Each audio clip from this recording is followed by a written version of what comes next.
Burada gözler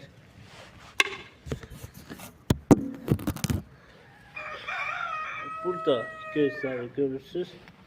O gözler budağın inkişafına növbəti mövsümdə inkişafını yönləndirəcək və sizlərə inşallah mart-aprel ayında çəkib göstərəcək. Mayeli şəklində kəsirsiniz ki, həm xəstəliklərdən xilas olur,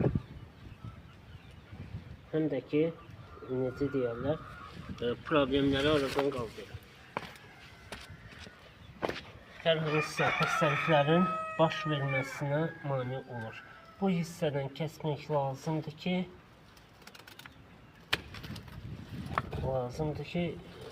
gül böyüsün. Gülün inkişafını verilən amilləri aradan qaldırmaq lazımdır. Bunu bu hissədən kəsirik.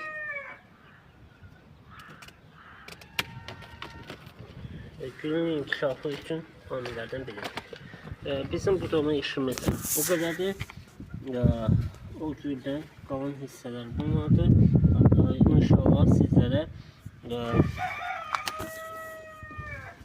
İnşallah sizlərə tez bir zamanda bu gülün tam formasını da, gələcək formalarını da göstəriləcək.